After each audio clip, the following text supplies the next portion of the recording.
This is the update of the tank. This is at around 3 months.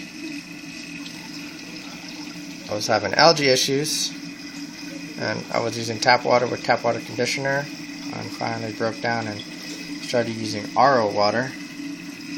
And RO is a whole lot better. It's not a myth. It's true. It's a pain in the butt to buy the stuff to get RO water, but it's so worth it. I was having issues with things dying. Come to find out, it was due to Kent Marine carbon. So don't buy carbon from Kent Marine. All they'll do is they'll reimburse you the carbon that you bought that killed all your livestock.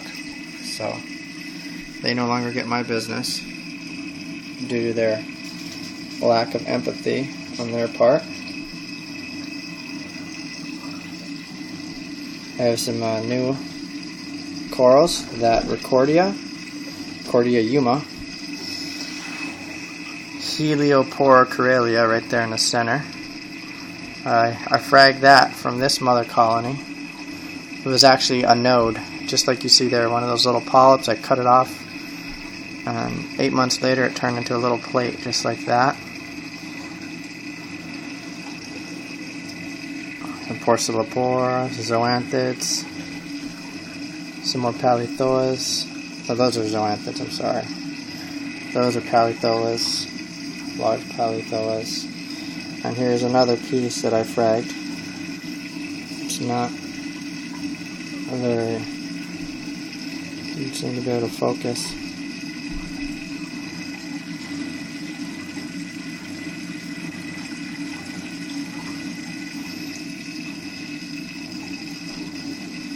There we go.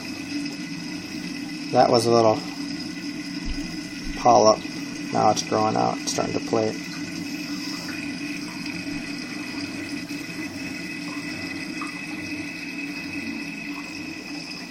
Had this piece of coral for 2 years now. It was literally half that size.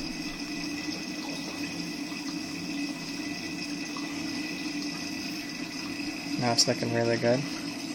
Stylophora is doing well. This Porcellopora hasn't been looking very good. I think it's because of the heavy metal poisoning from the carbon that was in the Kent Marine carbon. And had this guy for about 2 years now. Tubenaria. They like high flow, and I've been doing feeding with a zooplankton, and it's been doing really well. Everything's perking up, doing really well. Back up.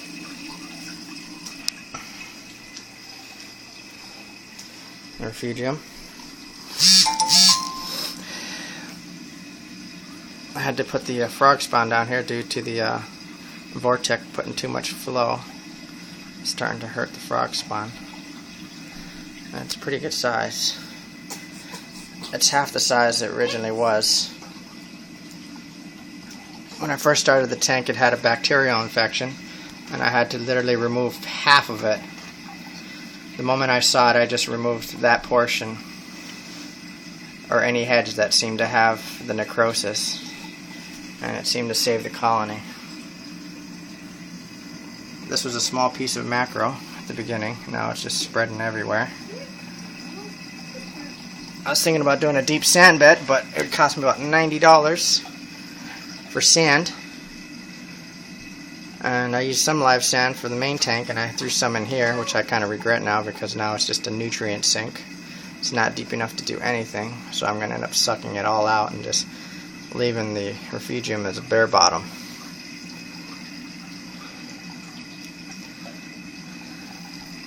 Go over to the sump. Reef octopus, a very good skimmer, does very well. In the back, due to the darkness, I also have 2 fishies NP bioreactor with bioreducing pellets. It seems to be doing the job. I don't have huge algae outbreaks or hair algae blooms, so it does very well. And that's an update. moving the tang eventually, giving it to my father-in-law, which I got him started. And I'll do a video on his system that I started for him. It's basically a softy system, but it's looking very good. Well, happy reefing.